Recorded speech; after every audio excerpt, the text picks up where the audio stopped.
conferred the honor of a private audience with her at Paulson's morning. What? Oh, yes, I see. Dear me, a private audience. Mr. Collins, I'm sure Lizzie will be very happy. I'm sure she can have no objection. A private audience! Come, Kitty, I want you upstairs. Oh, dear madame, do not go. Not go. Mr. Collins must excuse me, but he can have nothing to say to me that anybody else needs not hear. Well, I'm going away myself. Lizzie, I desire you stay where you are. Come, Kitty. Lizzie, I insist upon your staying and hearing Mr. Collins. Stay! Your Majesty adds only to your other perfections, for my intentions have been too marked to be mistaken.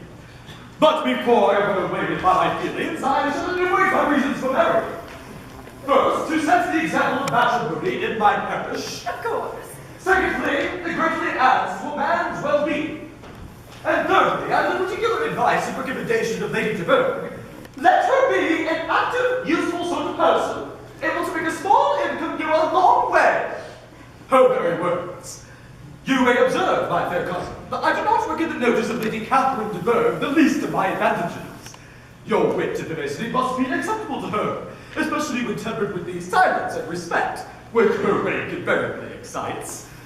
And fourth, as I am to inherit this estate after the death of your honored father, I feel bound to choose a wife from among his daughters, so that the loss to them might be as little as possible. I see. But now, nothing remains for me but to assure you the most animated language of the violence of my affection. As to fortune, I am perfectly indifferent, and as to dowry, I am well aware of your father's finances, and you may assure yourself that no generous reproach shall ever pass my lips when we are married. No. No. I am very sensible of the honor of your proposals, but I find it impossible for me to do otherwise than decline them. Oh, it is usual with young ladies to reject at first the addresses of the man you secretly mean to accept. I do assure you that I am not one of those young ladies. You could not make me happy. And I'm convinced that I'm the last woman in the world who would make you so. Were your friend Lady Catherine to know me, she would find me in every respect ill-qualified. This matter may be considered, therefore, as finally settled. Naturally, you cannot be serious in your rejection of me. Good sense and financial necessity forbid it. But it is your wish to increase my love by suspense, according to the practice of elegant females. I am not, Mr. Collins, an elegant female intending to plague you. I am a rational creature speaking the truth from her heart. I will not have you. Can I speak plainer? You are uniformly charming. No!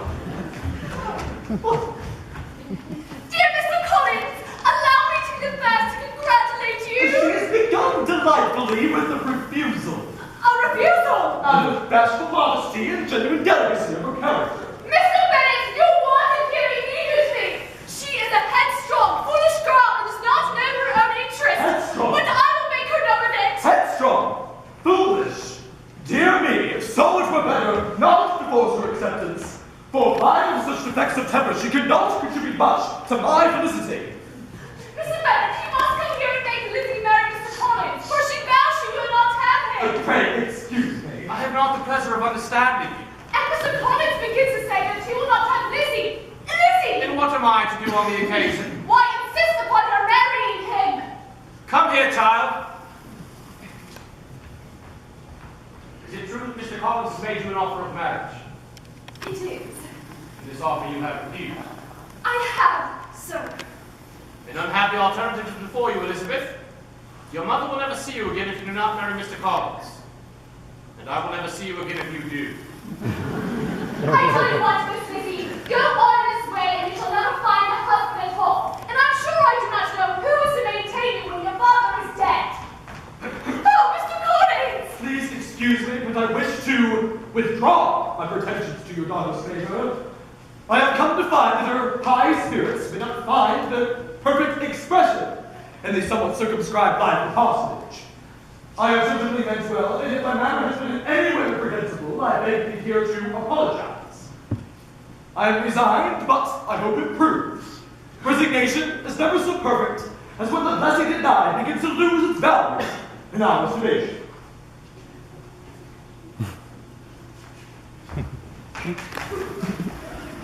Miss Lizzie, I shall simply say that I shall never speak a word